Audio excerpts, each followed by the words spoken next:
एक दिन पूजा के समय आसन में विग्रह की जगह खुद बैठ गए थे।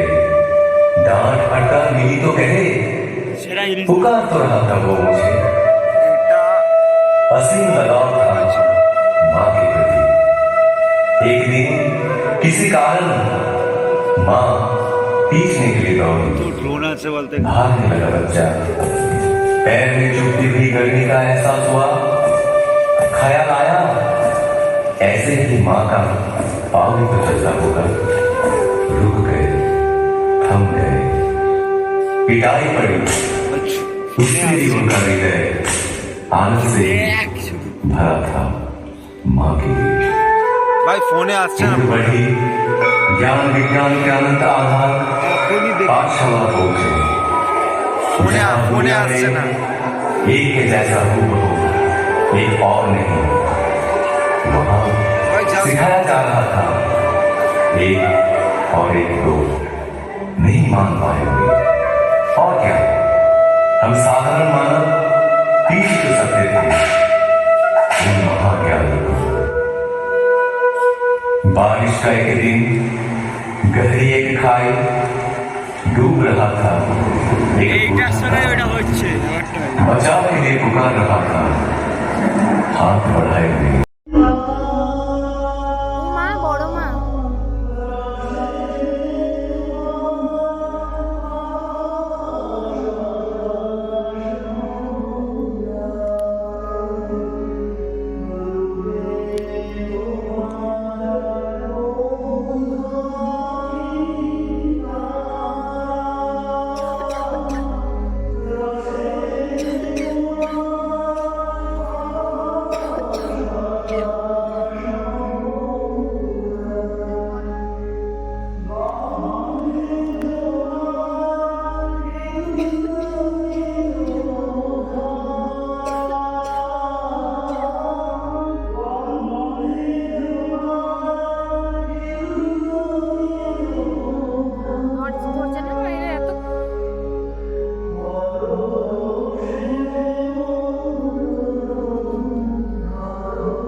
আর কি বাকি থাকলো সব কিছু বাবা ও মাই গড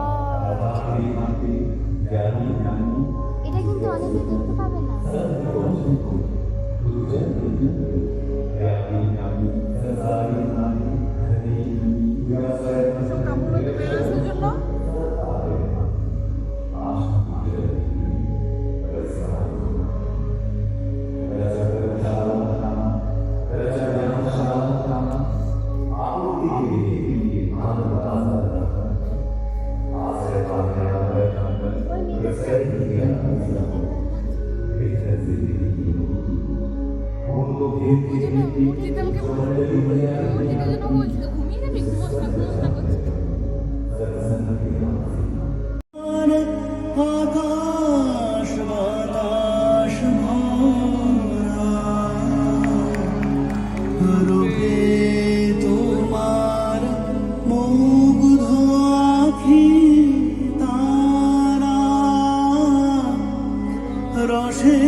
গন্ধে তোমার হিল্লোলিত ধারা, গন্ধে তোমার হিল্লোলিত ধারা, পরশে মোর তনু ধরো ধরে তোমার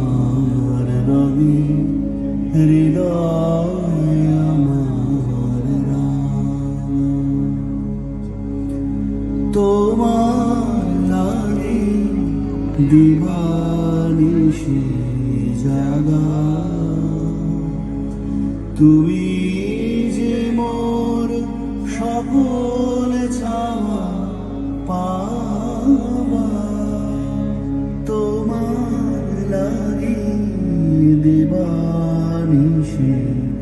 জাগা তুমি যে মোর সকল চাওয়া পাওয়া তোমায় বিনা সকল চাওয়া ফাঁকা হৃদয় আমার কাঁদে তোমার তরে তোমার রঙে হৃদয় আমার রঙ। তুমি আমার বেঁচে থাকার আশা তুমি আমার সকল কাজের দিশা তুমি আমার বেঁচে থাকার আশা তুমি আমার সকল কাজের দিশা দুঃখ দৈন্য নেই গো হতাশা দুঃখ দৈন্য নেই गो मोहन देवी माँ ने आदर से नाम रखा अनुकूल। पूरा नाम अनुकूल चंद्र चक्रवर्ती।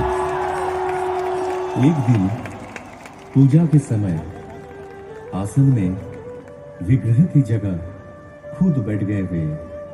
डांट फटकार मिली तो कहे, पुकार तो रहा था वो मुझे। असीम लगाव था मां के प्रति। एक दिन किसी कारण मां पीटने के लिए दौड़ी। भागने लगा बच्चा। पैर में चुभती हुई गर्मी का एहसास हुआ। ख्याल आया, ऐसे ही मां का पाँव भी तो चलता होगा। रुक गए, थम गए। पिटाई पड़ी, उससे भी उनका हृदय आनंद से ही भरा था मां के लिए। उम्र बढ़ी, ज्ञान विज्ञान के अनंत आधार पाठशाला पहुंचे, जहां दुनिया में एक के जैसा हूबहू एक और नहीं। वहां सिखाया जा रहा था एक और एक दो नहीं मान पाएंगे। और क्या, हम साधारण मानव पीछ ही तो सकते थे उन महाज्ञानी को। बारिश का एक दिन, गहरी एक खाई, डूब रहा था एक बूढ़ा प्राण। बचाव के लिए पुकार रहा था हाथ बढ़ाए हुए। जीवन बचा तो बूढ़े ने बोला, क्या तुम ही मेरे अल्लाह हो? जिंदगी भर ऐसे अनगिनत हाथ सहारा तो खोजते रहे उनका ही। उम्र और भी बढ़ती गई। पिता की इच्छा से पहुंचे कोलकाता, डॉक्टरी पढ़ने। शहर में बिगड़ सकता है बच्चा, इस एहसास से घर से पैसा तंगी से ही भेजा जाता रहा। बड़ी कठिनाइयों से गुजरे वे दिन। रहने लगे गरीब मजदूरों के बीच, पर हालात से हार नहीं माने। असहाय साधारण जनों के हृदय में बहा दिए करुणा की धारा।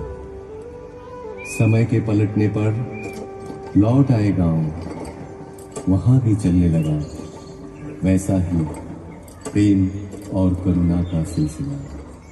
फिर एक दिन महसूस किए, हर बीमारी की जड़ है मानव मन। और क्या, निकल पड़े मन की रक्षा करने। गांव में सबको इकट्ठा किए, चारों ओर गूंज उठा कीर्तन। कीर्तन में मतवाले जन जैसे आनंद के नशे में चूर, जनता का एक समूह। उस भक्ति रस से दूर होती रही सारी मलिनता। रच उठा एक मधुर चक्र, मानो एक एक के प्राण के घेरे में पड़ गए।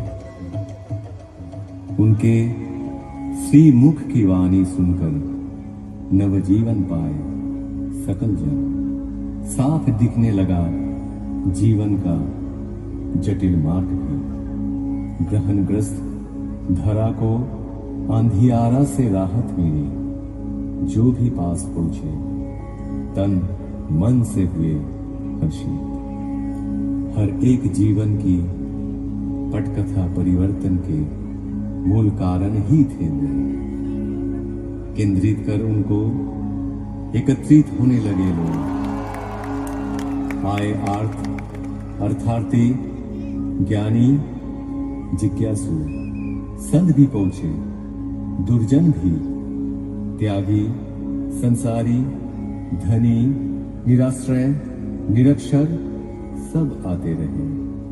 आशा की किरण में परिस्नात हो गए। रचा कर्मशाला, रचा ज्ञानशाला, आपूर्ति के लिए आनंद बाजार भी। आश्रय पाने आकर प्रश्रय ही मिला हम सबको बेहतर जिंदगी की ओर। उनको घेर के जो मंडली तैयार हुई उसे सब पहचानने लगे सत्संग के नाम से। ऐसे ही एक दिन अचानक उस गांव का सब कुछ पीछे छोड़ कर्म भूमि की हर कुछ त्याग चल पड़े पश्चिम की ओर। पहुंचे देवघर। साल भर बाद आई देश विभाजन के हलाहल से ग्रसित राष्ट्रीय स्वतंत्रता। अनगिनत घर बिखरे, अनेक प्राण बिछड़े। निराशा के वक्त कितनों को शरण दिए वे।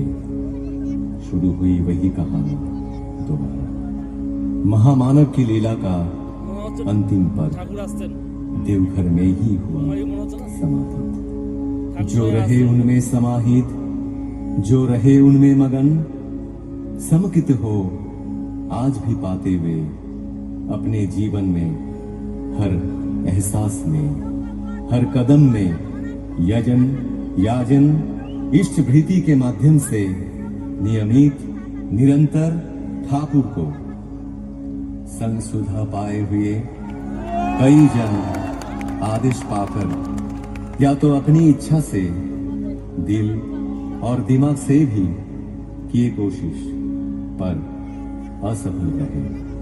वो कोशिश मानो एक तितली के अपने पंख लहराकर आसमान छूने का प्रयास जैसा। उनका संपूर्ण बयान करना कठिन ही नहीं, असंभव साबित हुआ। उनका व्याख्यान हो सकता नहीं, होता ही नहीं।